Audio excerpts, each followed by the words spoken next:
con ustedes.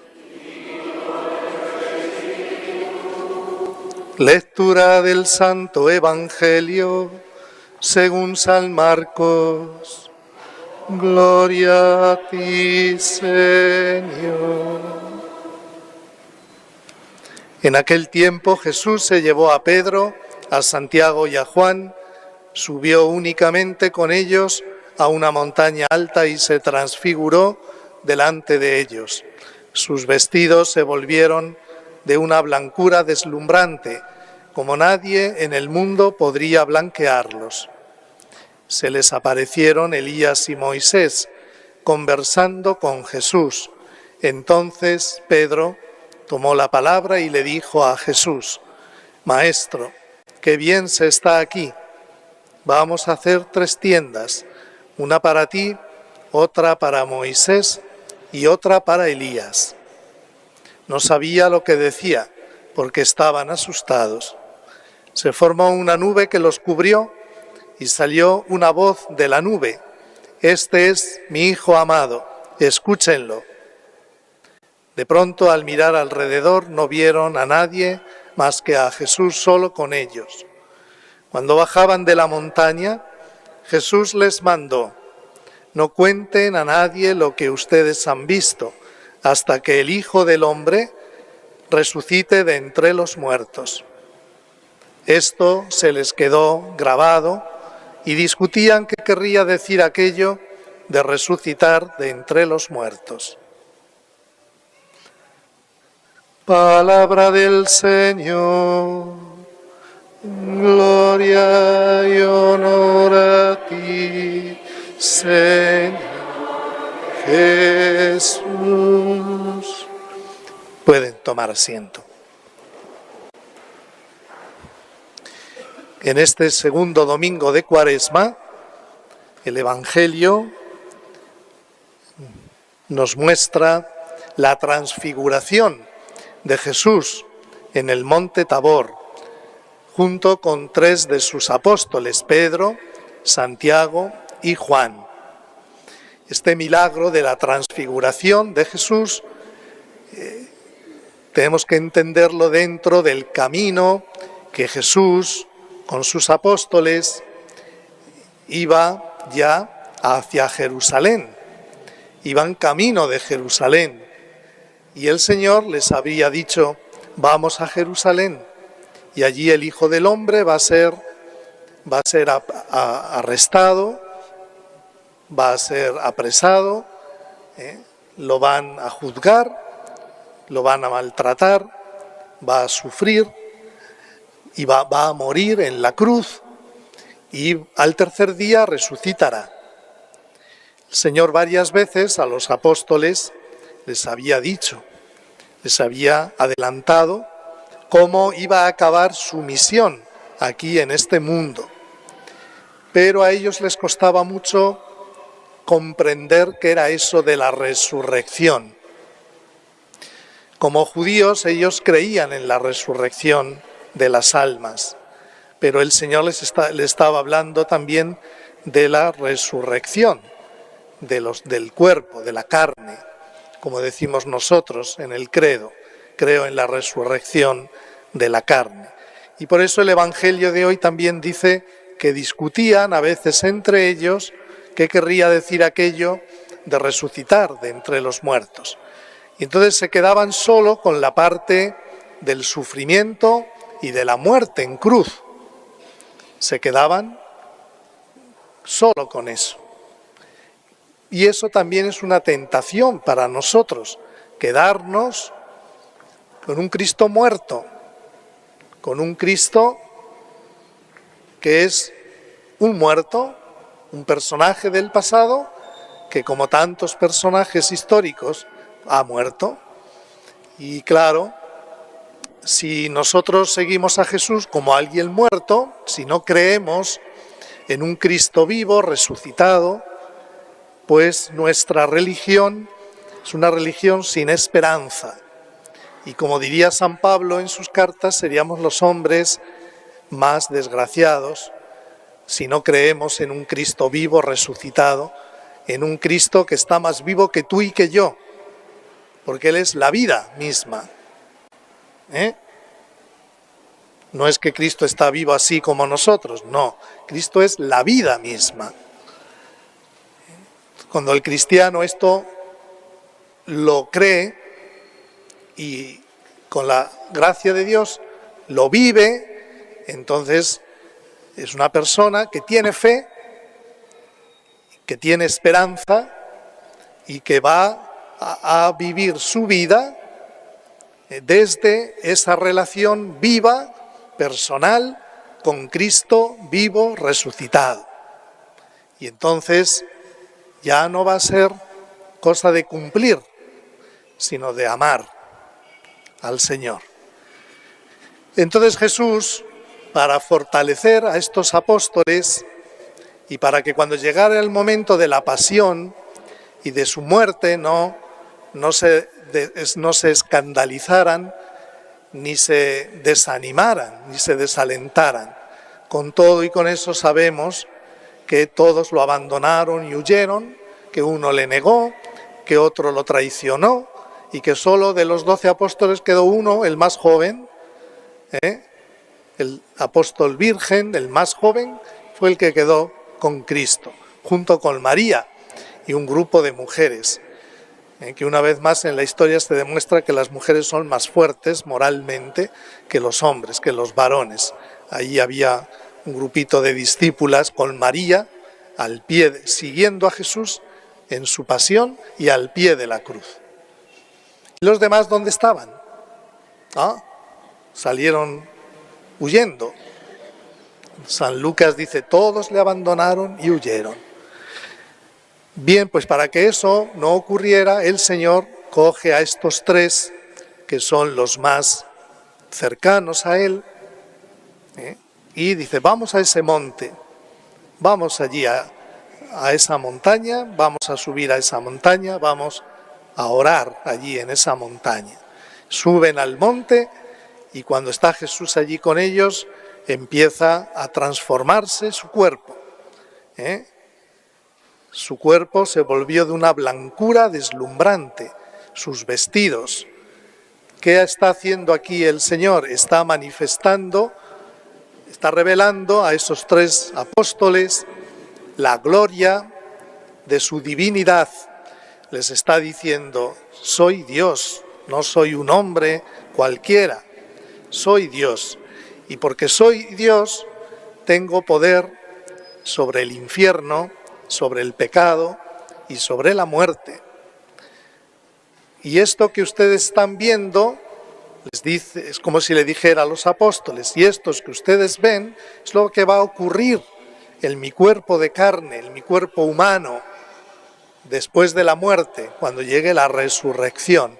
Y esto es lo que también va a ocurrir en ustedes, cuando llegue el final de los tiempos y Dios llame a los muertos a la vida y resuciten los muertos, resuciten los cuerpos del mar, de la tierra.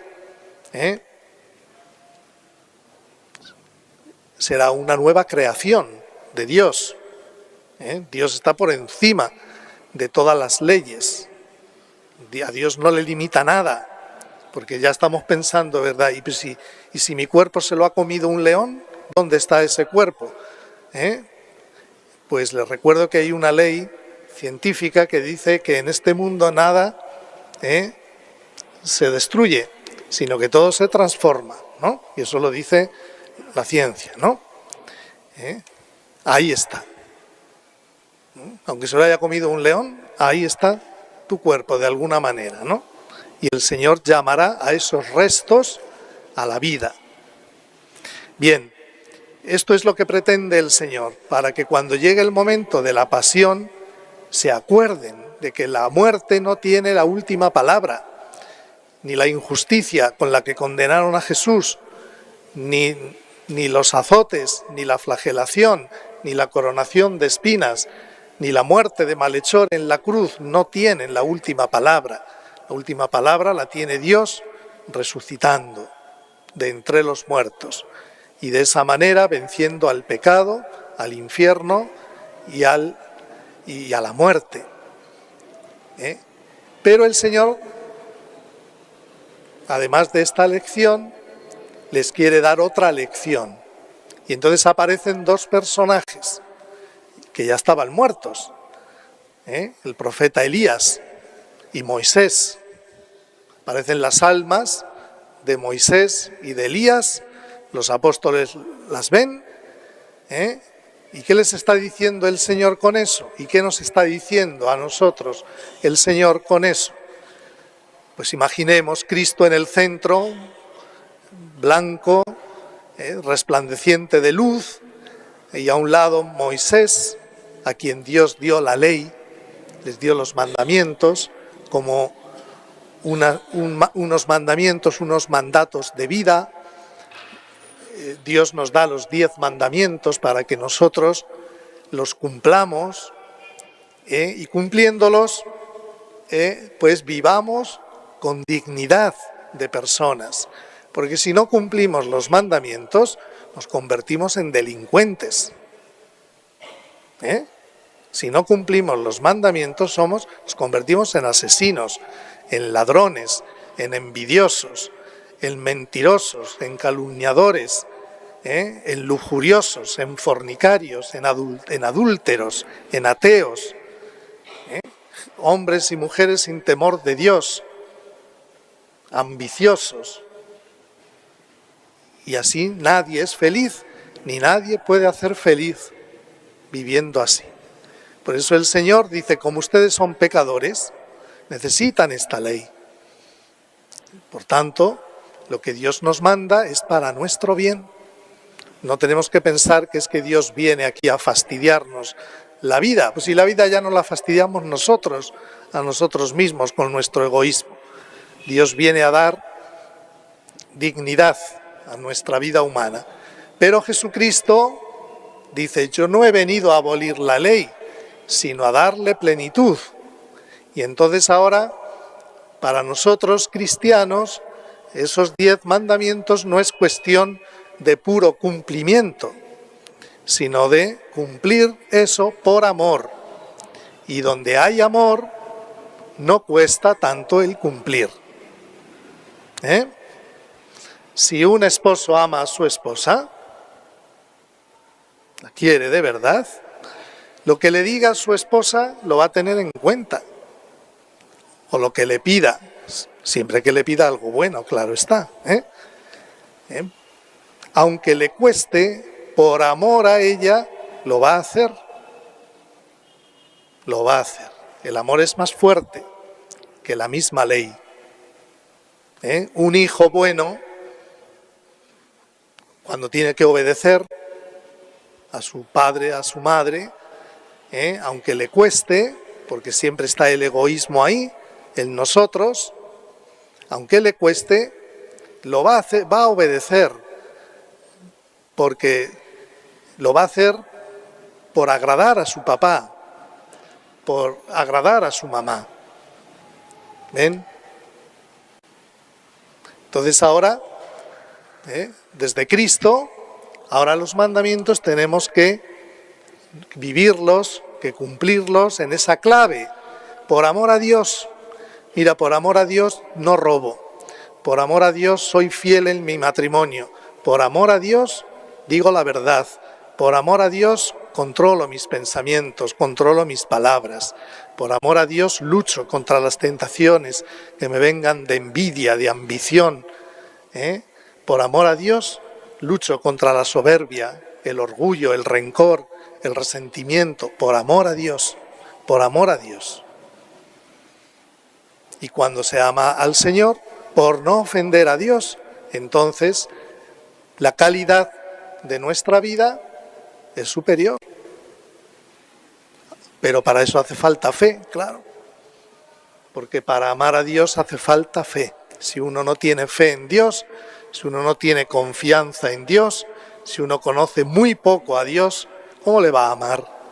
¿Cómo va a vivir los mandamientos desde el amor?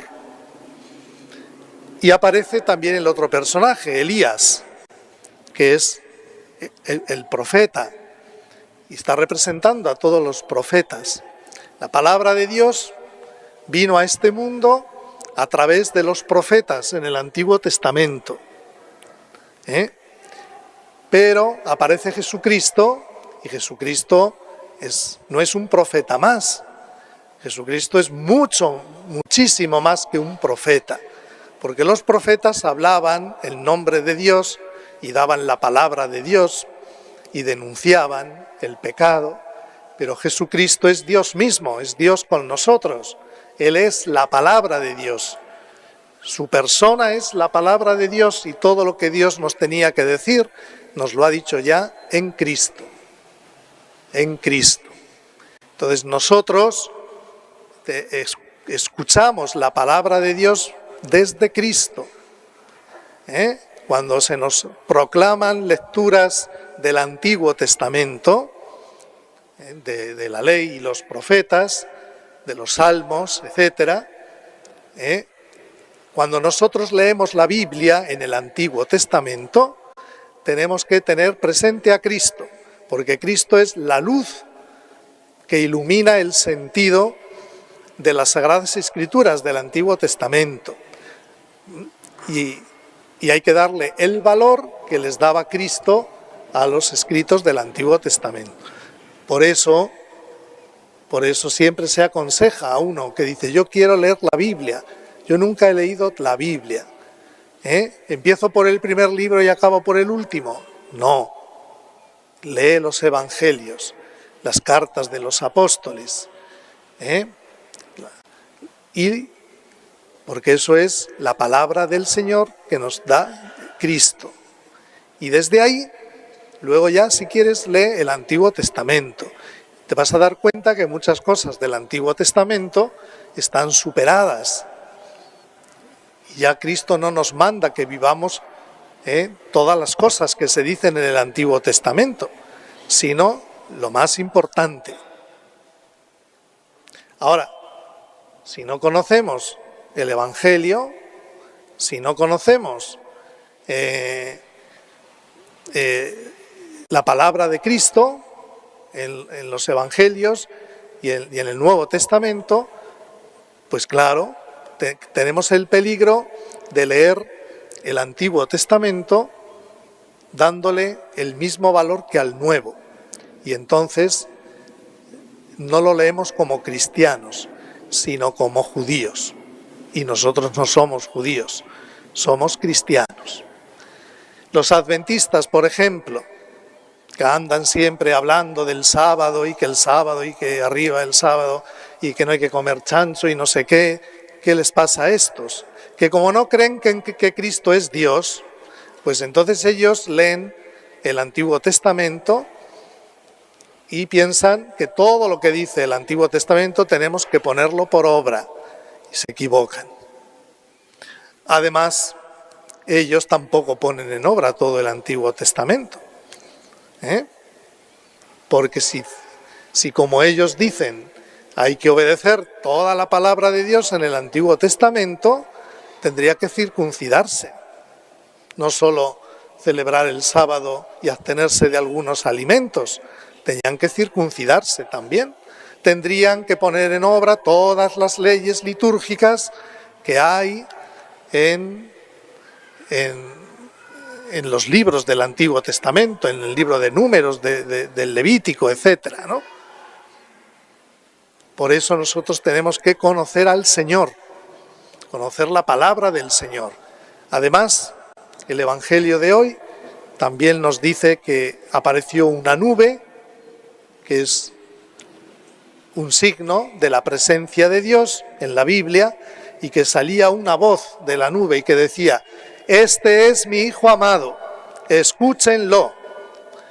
Dios Padre nos invita a escuchar a su Hijo. Nos invita a escuchar a su Hijo. ¿Y cómo nos habla el Hijo ahora? Nos habla a través de los Evangelios y del Nuevo Testamento. Nos habla a través de la Iglesia que Él ha fundado y ha enviado al mundo para que predique el Evangelio a todas las naciones. Y el Señor insiste, es mi Hijo, escúchenlo. Por eso el cristiano, tú y yo, además de creer en Cristo, de creer en Dios, hemos de escuchar a Cristo. Hemos de tener en cuenta lo que Cristo nos dice y ponerlo en obra. Porque si no, pues no somos cristianos, aunque vengamos a misa todos los domingos o aunque recemos. Porque si la palabra del Señor no es ley para nuestra vida, pues entonces no nos sirve venir a misa para nada. Porque somos cristianos 24 horas del día, no el tiempo que estamos en la iglesia o cuando rezamos en casa. No, las 24 horas. Cuando trabajas, cuando estás en casa, en tu familia, con tus amigos, cuando te diviertes, cuando estás con tu enamorado, con tu enamorada, con tu esposo, con tu esposa, etc. Y ahí es donde tú y yo, con tu vida, tenemos que caminar en la presencia del Señor, como cantábamos, como decíamos y rezábamos en el Salmo. Caminaré en presencia del Señor, cumpliré al Señor mis votos. En presencia de todo el pueblo. Cumpliré al Señor lo que me dice el Señor. Si esto no lo tenemos en cuenta, entonces nuestro corazón no es cristiano, nuestra mente no es cristiana. No porque recemos, no solo porque recemos o porque vengamos a misa, ya está todo hecho, ¿no? Hay que manifestarle a Dios que caminamos en su presencia escuchando a Cristo, poniendo por obra lo que Cristo nos dice en el Evangelio. Así es, pues son las lecciones que el Señor nos da a través de este acontecimiento de su transfiguración. Cuando estaba así Jesús y los apóstoles veían todo eso, San Pedro dice: qué bien se está aquí, Señor, vamos a quedarnos ya aquí. Claro, porque se estaba tan bien ahí, porque era ya el cielo en la tierra, era el cielo en la tierra. Y estar con el Señor es lo mejor. Vivir con Cristo es estar bien. Estamos bien cuando estamos con Dios, cuando estamos reconciliados con Dios, con los demás, con uno mismo. Estamos bien cuando vivimos en la gracia de Dios, sin el estorbo del pecado en nuestra conciencia. Qué bien estamos cuando estamos en paz con Dios, con los demás, con uno mismo. Así es. Y bueno, pues pasó esta visión y ya siguieron camino de Jerusalén. También el Señor a nosotros nos viene a decir que en el camino de nuestra vida pues nos vamos a encontrar muchas veces con dolores, con problemas, con fracasos, con sufrimientos, con la muerte de seres queridos, con la misma muerte de cada uno de nosotros. Y entonces también el Señor nos dice: no te desanimes, porque no todo acaba con la muerte, no todo acaba con la muerte. La muerte no es el final del camino. El sufrimiento y la muerte son el camino para la gracia, para el cielo. Entonces lo importante es que los años que Dios nos da aquí en esta vida los vivamos con el Señor, los vivamos sin apartarnos nunca del Señor, y cuando llegue el momento de la muerte, pues si hemos vivido aquí con Cristo, pues viviremos con Cristo también en el cielo. Y si hemos sufrido aquí con Cristo, pues también reinaremos con Cristo en el cielo. Y si morimos con Cristo, como dice San Pablo, también viviremos eternamente con Él en el cielo. Entonces, por eso nuestra religión cristiana es una religión de esperanza, porque la esperanza nos la da el Señor con su resurrección. Su resurrección es la nuestra también. Que le pidamos al Señor que aumente nuestra fe en la resurrección. Que así sea.